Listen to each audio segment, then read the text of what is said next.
Hi മച്ചാമാരെ, ഇപ്പോൾ സമയം 12:18. ഇന്നത്തെ ദിവസം എന്ന് വെച്ച് കഴിഞ്ഞാൽ 2 മാർച്ച് 2025. അതായത് 12 മണി കഴിഞ്ഞതുകൊണ്ട് 2 മാർച്ച് 2025 ആയതാണ്. ആക്ച്വലി 1 മാർച്ച് 2025 ഉച്ചയ്ക്ക് വീട്ടിൽ നിന്ന് ഇറങ്ങിയതാണ്.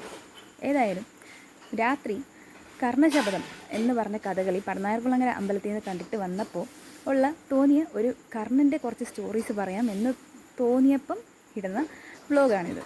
അപ്പോൾ ഏറ്റവും ആദ്യമായിട്ട് കർണശപഥം എന്താണ്? കർണശപഥം കർണന് ദുര്യോധനോടുള്ള ആ സൗഹാർദ്ദം, അതും അത്രയധികം ലോയൽറ്റിയോട് കൂടി നിൽക്കുന്ന കർണൻ്റെ ഒരു കഥയാണ് കർണശപഥം. ഇനി അതിരിക്കട്ടെ, 2 കഥകളാണ് കർണൻ്റെ, ഇതൊന്നും അല്ലാത്ത 2 കഥകളും കൂടിയാണ് ഞാനിവിടെ പറയാൻ പോകുന്നത്. അതായത് ശ്രീകൃഷ്ണൻ അർജുനനെയും കർണനെയും ഒന്ന് പരീക്ഷിച്ചായിരുന്നു. ഏറ്റവും നല്ല രാജാവാൻ യോഗ്യനായിട്ടുള്ളത് ആരാണ് എന്ന് ശ്രീകൃഷ്ണൻ ഒന്ന് പരീക്ഷിച്ചിട്ടുണ്ടായിരുന്നു. അതെങ്ങനെ പരീക്ഷിച്ചതെന്ന് വെച്ച് കഴിഞ്ഞാൽ 2 പേർക്കും തുല്യമായിട്ടുള്ള രത്നങ്ങളടങ്ങിയ 2 മലകൾ കൊടുത്തു. എന്നിട്ട് ഇതാരാണോ ജനങ്ങൾക്കെല്ലാം വീതിച്ചു കൊടുക്കുന്നത് അവരാണ് ഏറ്റവും നല്ല രാജാവാകാൻ യോഗ്യൻ എന്ന് പറഞ്ഞിരുന്നു.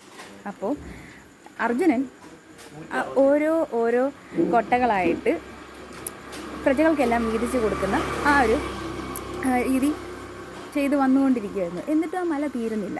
അത് കഴിഞ്ഞപ്പോൾ എന്ത് പറ്റിയെന്ന് വെച്ചാൽ അർജുനന് കൃത്യസമയത്ത് അത് ചെയ്തു തീർക്കാൻ പറ്റിയില്ല. അപ്പോൾ ശ്രീകൃഷ്ണൻ നേരെ കർണനെ നോക്കാൻ പറഞ്ഞു. കർണനെ നോക്കിയപ്പോൾ ഉണ്ട് അവിടെ നിന്ന് ഒരു മല പ്രജകളോട് എല്ലാം ഇത് നിങ്ങൾ ആവശ്യത്തിനായിട്ട് വീതിച്ചെടുത്തുകൊള്ളൂ എന്ന് പറഞ്ഞ് കർണൻ ആ മല ഫുള്ള് തീർത്തിരിക്കുന്നു. അപ്പോൾ ആരാണ് യോഗ്യനായ രാജാവ്? കർണൻ തന്നെയാണ്. ഇനി രണ്ടാമത്തെ കഥ എന്ന് പറയുന്നത് ശ്രീകൃഷ്ണനും അർജുനനും തേരിലിരിക്കുമ്പോൾ, അതായത് കുരുക്ഷേത്ര യുദ്ധത്തിൻ്റെ ഇടയ്ക്ക് തേരിലിരിക്കുമ്പോൾ കർണനുമായിട്ട് യുദ്ധം നടന്നുകൊണ്ടിരിക്കുകയാണ്. ആ സമയത്ത് ഇവർ 2 പേരും അങ്ങോട്ടും ഇങ്ങോട്ടും ആയുധങ്ങളെല്ലാം വർഷിച്ചുകൊണ്ടിരിക്കുന്ന സമയത്ത് കർണൻ്റെ തേര് ബാക്കിലോട്ട് പോയത്, അതായത് അർജുനൻ്റെ ശരപ്രയോഗത്താൽ ബാക്കിലോട്ട് പോയത് ഒരു 10 അടിയാണെങ്കിൽ അർജുനൻ്റെ തേര് ബാക്കിലോട്ട് പോയത് ഒരേ 1 ഇഞ്ചാണ്. അങ്ങനെ അർജുനൻ വളരെ അഹങ്കാരത്തോടു കൂടി കൃഷ്ണനോട് പറയാണ്, ഹേ കൃഷ്ണ, കണ്ടില്ലേ, കർണൻ്റെ ശക്തി നോക്കൂ, എൻ്റെ ശക്തി നോക്കൂ. കർണൻ ഇത്രയധികം ആയുധങ്ങൾ വർഷിച്ചിട്ടും നമ്മളുടെ തേര് പുറകോട്ട് പോയത് ഒരേ 1 ഇഞ്ചാണ്, അതോ ഒരേ 1 അടിയാണ്. അതേസമയം കർണൻ അങ്ങനെ ഇരിക്കുന്ന അർജുനനോട് ശ്രീകൃഷ്ണൻ അഹങ്കാരം ശമിപ്പിക്കുക എന്ന പക്ഷം പറയുന്നുണ്ട്. അർജുന, നീ അങ്ങോട്ടൊന്ന് നോക്കൂ, ആ തേരിൽ കർണൻ മാത്രമേ ഉള്ളൂ. നിൻ്റെ തേരിലോ കൊടിയടയാളമായിട്ട് ഹനുമാനുണ്ട്. അതും കൂടാതെ ഈ തേര് നയിച്ചുകൊണ്ട് ഇതിനകത്ത് ഒരു താങ്ങായിട്ടിരിക്കുന്ന ഞാനുണ്ട്.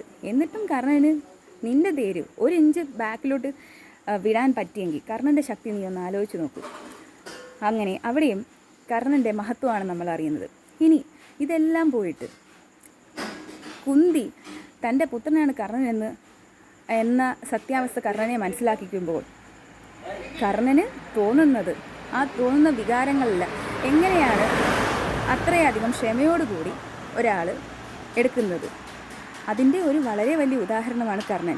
ഇനി അതിന് ഉപരിയുള്ള ഒരു ഉദാഹരണമാണ് തൻ്റെ അനുജന്മാരുടെ കൂടെ നിൽക്കുന്നതിന് പകരം താൻ ദുര്യോധന പത്നിക്കും കൊടുത്ത വാക്ക് ഒരിക്കലും മാറ്റില്ല എന്ന നിലയിൽ, തൻ്റെ സൗഹൃദം ഒരിക്കലും വിട്ടുകളയാൻ പോകുന്നില്ല എന്ന നിലയിൽ ദുര്യോധനൻ്റെ കൂടെ തന്നെ നിൽക്കുന്ന ആ ഒരു കാഴ്ച. അങ്ങനെ ഏറ്റവും വലിയ ഒരു സുഹൃത്ത് കൂടിയാണ് കർണൻ. അപ്പോൾ മഹാഭാരതത്തിൽ നമ്മൾക്ക് കാണുമ്പോൾ കൗരവരോടാണോ പാണ്ഡവരോടാണോ കൂടുതൽ സ്നേഹം തോന്നേണ്ടുന്നത്, ധർമ്മം എവിടെയാണ് ഇരിക്കുന്നത് എന്നുള്ള കൂട്ടത്തിൽ ഒരു വളരെ വലിയ കൺഫ്യൂഷൻ തോന്നുന്ന ഒരു സ്ഥലമാണ് കർണൻ്റെ ഈ കർണശപഥം. അങ്ങനെ ഇപ്പോൾ സമയം ഏതാണ്ട് 12:22. അങ്ങനെ ഈ വ്ലോഗ് അവിടെ നിൽക്കട്ടെ.